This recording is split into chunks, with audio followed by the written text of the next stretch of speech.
رسول اللہ صلی اللہ علیہ وسلم نے فرمایا، جس شخص کے ساتھ اللہ تعالیٰ بھلائی کا ارادہ کرے اسے دین کی سمجھ عنایت فرما دیتا ہے، اور میں تو محض تقسیم کرنے والا ہوں، دینے والا تو اللہ ہی ہے، اور یہ امت ہمیشہ اللہ کے حکم پر قائم رہے گی، اور جو شخص ان کی مخالفت کرے گا انہیں نقصان نہیں پہنچا سکے گا، یہاں تک کہ اللہ کا حکم قیامت آ جائے اور یہ عالم فنا ہو جائے۔ صحیح بخاری حدیث نمبر 71۔ عبداللہ بن عمر رضی اللہ عنہ کہتے تھے کہ ہم رسول اللہ صلی اللہ علیہ وسلم کی خدمت میں حاضر تھے کہ آپ کے پاس کھجور کا ایک گابا لایا گیا۔ اسے دیکھ کر آپ نے فرمایا کہ درختوں میں ایک درخت ایسا ہے اس کی مثال مسلمان کی طرح ہے۔ ابن عمر رضی اللہ عنہ کہتے ہیں کہ یہ سن کر میں نے ارادہ کیا کہ عرض کروں کہ وہ درخت کھجور کا ہے، مگر چونکہ میں سب میں چھوٹا تھا اس لیے خاموش رہا۔ پھر رسول اللہ صلی اللہ علیہ وسلم نے خود ہی فرمایا کہ وہ کھجور کا درخت ہے۔ صحیح بخاری حدیث نمبر 72۔ رسول اللہ صلی اللہ علیہ وسلم کا ارشاد ہے کہ حسد صرف دو باتوں میں جائز ہے، ایک تو اس شخص کے بارے میں جسے اللہ نے دولت دی ہو اور وہ اس دولت کو راہ حق میں خرچ کرنے پر بھی قدرت رکھتا ہو، اور ایک اس شخص کے بارے میں جسے اللہ نے حکمت کی دولت سے نوازا ہو اور وہ اس کے ذریعے سے فیصلہ کرتا ہو اور لوگوں کو اس حکمت کی تعلیم دیتا ہو۔ صحیح بخاری حدیث نمبر 73۔ رسول اللہ صلی اللہ علیہ وسلم نے فرمایا، ایک دن حضرت موسیٰ علیہ السلام بنی اسرائیل کی ایک جماعت میں بیٹھے ہوئے تھے کہ اتنے میں ایک شخص آیا اور اس نے آپ سے پوچھا کہ آپ جانتے ہیں کہ دنیا میں کوئی آپ سے بڑھ کر عالم موجود ہے؟ حضرت موسیٰ علیہ السلام نے فرمایا نہیں۔ اس پر اللہ تعالیٰ نے حضرت موسیٰ علیہ السلام کے پاس وحی بھیجی کہ ہاں، ہمارا بندہ خضر ہے جس کا علم تم سے زیادہ ہے۔ حضرت موسیٰ علیہ السلام نے اللہ سے دریافت کیا کہ خضر علیہ السلام سے ملنے کی کیا صورت ہے؟ اللہ تعالیٰ نے ایک مچھلی کو ان سے ملاقات کی علامت قرار دیا اور ان سے کہہ دیا کہ جب تم اس مچھلی کو گم کر دو تو واپس لوٹ جاؤ، تب خضر سے تمہاری ملاقات ہوگی۔ تب موسیٰ علیہ السلام چلے اور دریا میں مچھلی کی علامت تلاش کرتے رہے۔ اس وقت ان کے ساتھی نے کہا، جب ہم پتھر کے پاس تھے کیا آپ نے دیکھا تھا؟ میں اس وقت مچھلی کا کہنا بھول گیا اور شیطان ہی نے مجھے اس کا ذکر بھلا دیا۔ موسیٰ علیہ السلام نے کہا، اسی مقام کی ہمیں تلاش تھی۔ تب وہ اپنے نشانات قدم پر پچھلے پاؤں باتیں کرتے ہوئے لوٹے۔ وہاں انہوں نے خضر علیہ السلام کو پایا۔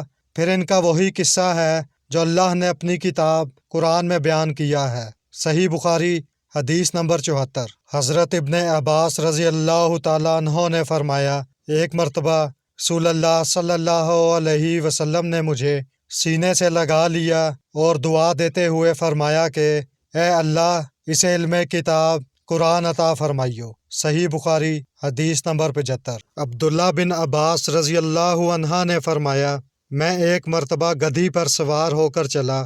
اس زمانے میں بلوغ کے قریب تھا۔ رسول اللہ صلی اللہ علیہ وسلم منی میں نماز پڑھ رہے تھے اور آپ کے سامنے دیوار کی آڑ نہ تھی، تو میں بعض صفوں کے سامنے سے گزرا اور گدھی کو چھوڑ دیا۔ وہ چرنے لگی جبکہ میں صف میں شامل ہو گیا، مگر کسی نے مجھے اس بات پر ٹوکا نہیں۔ صحیح بخاری حدیث نمبر 76۔ محمود بن ربی فرماتے ہیں کہ مجھے یاد ہے کہ ایک مرتبہ رسول اللہ صلی اللہ علیہ وسلم نے ایک ڈول سے منہ میں پانی لے کر میرے چہرے پر کلی فرمائی اور میں اس وقت 5 سال کا تھا۔ صحیح بخاری حدیث نمبر 77۔ حضور اکرم صلی اللہ علیہ وسلم نے فرمایا، ایک بار حضرت موسیٰ علیہ السلام بنی اسرائیل کی ایک جماعت میں تھے کہ اتنے میں ایک شخص آیا اور کہنے لگا کہ آپ جانتے ہیں کہ دنیا میں آپ سے بھی بڑھ کر کوئی عالم موجود ہے؟ حضرت موسیٰ علیہ السلام نے فرمایا کہ نہیں۔ تب اللہ تعالیٰ نے حضرت موسیٰ علیہ السلام پر وحی نازل کی کہ ہاں، ہمارا بندہ خضر علم میں تم سے بڑھ کر ہے۔ تو حضرت موسیٰ علیہ السلام نے ان سے ملنے کی راہ دریافت کی۔ اس وقت اللہ تعالیٰ نے ان سے ملاقات کے لیے مچھلی کو نشانی قرار دیا اور ان سے کہہ دیا کہ جب تم مچھلی کو نہ پاؤ تو لوٹ جانا، تب تم خضر علیہ السلام سے ملاقات کر لو گے۔ حضرت موسیٰ علیہ السلام دریا میں مچھلی کے نشان کا انتظار کرتے رہے۔ تب ان کے خادم نے ان سے کہا، کیا آپ نے دیکھا تھا کہ جب ہم پتھر کے پاس تھے تو میں وہاں مچھلی بھول گیا اور مجھے شیطان ہی نے غافل کر دیا؟ حضرت موسیٰ علیہ السلام نے کہا کہ ہم اسی مقام کے تو متلاشی تھے۔ تب وہ اپنے قدموں کے نشانوں پر باتیں کرتے ہوئے واپس لوٹے۔ وہاں خضر علیہ السلام کو انہوں نے پایا۔ پھر ان کا قصہ وہی ہے جو اللہ تعالیٰ نے اپنی کتاب میں بیان فرمایا ہے۔ صحیح بخاری حدیث نمبر 78۔ آپ صلی اللہ علیہ وسلم نے فرمایا کہ اللہ تعالیٰ نے مجھے جس علم و ہدایت کے ساتھ بھیجا ہے اس کی مثال زبردست بارش کی سی ہے جو زمین پر خوب برسے۔ بعض زمین جو صاف ہوتی ہے وہ پانی کو پی لیتی ہے اور بہت بہت سبزہ اور گھاس اگاتی ہے، اور بعض زمین جو سخت ہوتی ہے وہ پانی کو روک لیتی ہے۔ اس سے اللہ تعالیٰ لوگوں کو فائدہ پہنچاتا ہے، وہ اس سے سیراب ہوتے ہیں اور سیراب کرتے ہیں۔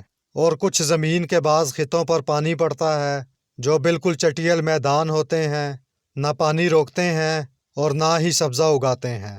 تو یہ اس شخص کی مثال ہے جو دین میں سمجھ پیدا کرے اور نفع دے۔